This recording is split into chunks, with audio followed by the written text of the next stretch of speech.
নমস্কার এভরিওয়ান, আজকে আমাদের সামনে উপস্থিত হয়েছেন আমাদের বদি।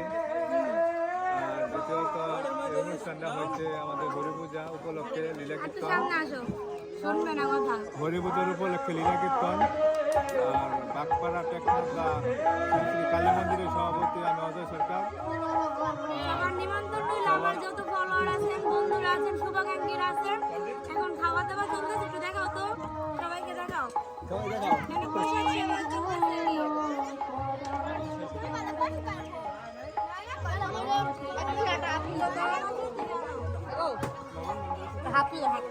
হ্যাঁ বলো, এবার প্রসাদটা সেই স্বাদ হয়েছে। এবার আমাদের সভাপতি কিছু কথা বলবেন, বলেন। আচ্ছা, নমস্কার। এখন আমাদের আজকে লীলা কীর্তন চলতেছে, 3 দিন যাবত আমাদের পূজা চলছে। প্রথম দিন হরি পূজা সোমবার পূর্ণি 8টা বাজে হয়েছে রাতে, আর মঙ্গলবার দিনকে শীতলা পূজা সন্ধ্যায়, আর শ্রী শ্রী কালী পূজা হয়েছে আমাদের দুটো কালী মন্দির রাত 12টার পরে। আর বুধবার দিনকে হয়েছে গীতা পাঠ হয়েছে, আর হচ্ছে অধিবাস। আজকে হয়েছে বৃহস্পতিবারে আমাদের সারাদিন যাবৎ রাত্রি এই অষ্টকরী লীলা কীর্তন, 3 দলের গান হবে, আর মহাপ্রসাদ বিতরণ হবে।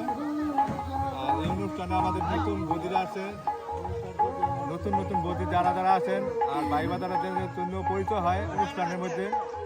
এই অনুষ্ঠানে হচ্ছে আমার দেবর প্লাস ভাই, ঠিক আছে, প্লাস এই মন্দিরের সভাপতি এবং এই কীর্তনের উদ্যোক্তা। তো সবাই ওর জন্য আশীর্বাদ করবেন।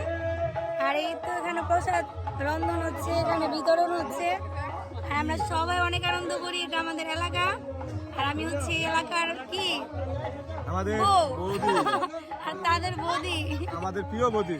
প্রিয় বৌদি যায়। মানে থ্যাংক ইউ এত সুন্দর একটা উপাধি পাওয়ার জন্য, কি বলো দেবররা? আচ্ছা, তো ভালো থাকবেন সবাই, সুস্থ থাকবেন, বাই।